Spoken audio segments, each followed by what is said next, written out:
Alright, so the reason why, before I go any further, the reason why I didn't want to talk about more of the X-Men Regenesis reveals, because I feel like every week I'd be doing that. I wanted to wait until the whole teams were revealed, then I'd talk about them. That's why I talked about Uncanny X-Men team when they revealed all of it, because I didn't want to feel like, oh, there could be that guy or that guy. But no, I thought when the whole teams were out, I thought I'd get it out of the way. So, let's go left to right, shall we? Starting off with Generation Hope.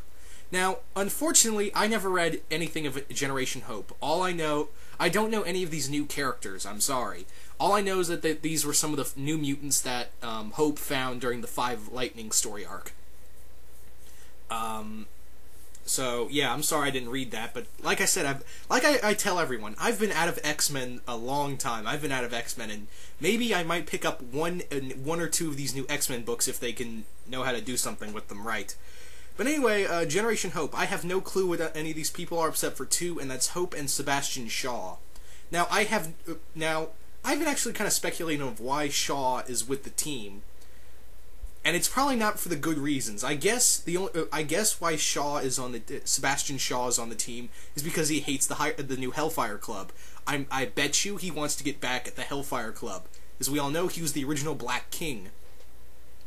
So it'd be nice to see, and maybe he's out to kick some ass, and maybe the enemy of my enemy is my friend. He's taken that into account and working alongside these other mutants, because I really doubt he's doing it out of the kindness of his heart. So, and I don't know why Hope and he's surrounded by all these younger mutants, and why Hope is allowing him on her team. So who knows? But a better question is, why is Cyclops allowing Sebastian Shaw on his side? But then again, this is the same guy who allowed Magneto and Emma Frost on the team, so yeah. Moving on to X-Men. Oh yeah, I forgot to mention. Well, wait, never mind. Forgot what I was gonna say. But anyway, moving on to Victor Gischler's X-Men in number 20. Now, this team is kind of interesting, because here we have Jubilee, Warpath, Psylocke, Domino. That's right, Domino is officially an X-Man, and Storm.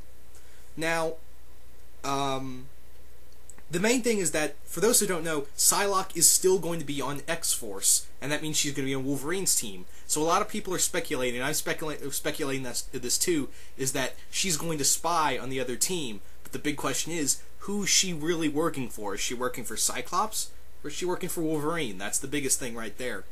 But yeah, the interesting about this is that Warpath is the only male member of the team. So I'm guessing he's kind of Gischler's kind of going for what Gail Simone did when she brought back Birds of Prey. That being that Hank Hall was the only guy on the team. I have no problem with that. It just seemed... Actually, I'm going to take a little page out of Blows Himself Up Dude in a minute, when he talked about Birds of Prey and said, it's kind of odd when you see an all-female group and there's only that one dude on the team. But yeah, I think it's a really good team. I have no problem with just one guy on the team and it's all girls. It's not that bad. I mean, it's Warpath. At least they're doing something with him, right? I think it's cool that Domino is on the team. I found out recently that, yeah, Jubilee still has her vampire powers. So, okay. I think it's interesting, the lineup. I'm glad they're bringing in Storm again. I'm wondering if she's going to lead the team. That's another thing. I'm glad Domino is back. I haven't seen Domino in a while since X-Force Sex and Violence. I haven't seen that. You know, I haven't seen her in a long time. Well, I haven't seen her in the X-books recently. She might have been there, I don't know. I have been keeping up with X-Men a lot. I'm going to skip over the Uncanny X-Men number 1, because I already talked about the lineup, and moving on to New Mutants number 1. Well, I mean New Mutants number 33, their new lineup. The full team is Sunspot, Sunfire, Warlock, Cypher, Moonstar, Moonstone, excuse me, Moonstar? Yeah, Moonstar.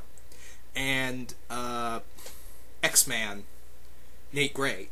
Now, this team is really cool. I've always dug the New Mutants lineup, because I always thought, these new Young Mutants were cool, and their powers were always kind of interesting. And I'm glad Warlock's back. I haven't seen Warlock in a long time. Although I have heard he has recently been back, but like I'm going to keep bringing up, I haven't seen the X-Men in a while. I'm glad one of my favorite X-Men, Nate Gray's on the team. I think that's really cool. I'm glad Moonstar's still on the team, although I still heard she's still depowered. But she's still packing all that heat. She's packing all those kind of guns. The other thing I want to mention is that there is Cannonball's not on the team. Now I haven't been keeping up with New Mutants, but I heard that Cannonball was part of the team a while ago. He was part of the team when the book started. So the big question is, where's Cannonball now? Because I don't think he's on Wolverine's team. That's another thing. There's several other mutants on on different teams that are like, well, where'd the other guys go?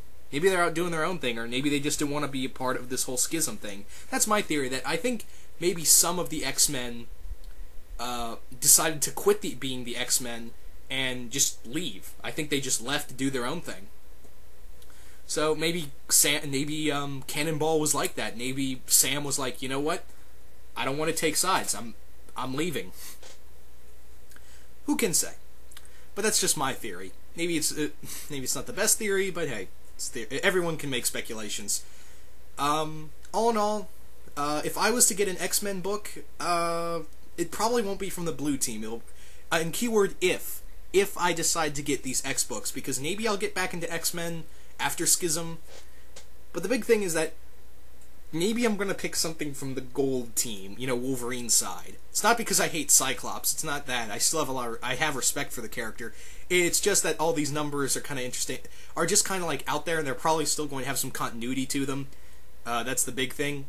And I will keep saying this, that I really think it was kind of dumb for them to go back to Uncanny X-Men #1 after after 544. They're renumbering it back to 1, which I think is kind of dumb, because they could have just gone, why can't you just go 545? Why not just continue over there? It seems like everyone else is doing that. It seems like everyone else is continuing their issues, as you can see. But oh well, what can you do? I'm actually kind of interested in what Jason his lineup for the team, and I'll talk about that more when they reveal the whole team, because they have revealed a lot of members for Wolverine's Gold team. The problem is that, like I said, I want to wait until they're all revealed. That's the big thing, rather than, oh, it's that guy and that guy. We still got a couple ink blots, and I'm going to make some speculations. No, I wanted to keep. I wanted to wait until they revealed all the X-Men. So, yeah, that's all of Blue Team. You guys tell me, what do you think of all these X-Men? What do you think of the Cyclops' side of the X-Men's team? And yeah, I really want to know. Do you guys like the lineups? Do you guys like all these teams together? And what are some of your speculation as to why some of these mutants chose Cyclops' side? I really want to know. And don't worry, I will talk about Wolverine's Gold team when it's all revealed, when every character's been revealed, and I'll give my thoughts then, because I really wanted to talk about Wolverine and the X-Men. There are some team members on there that I'm like, wow, Logan let them in? But yeah, later.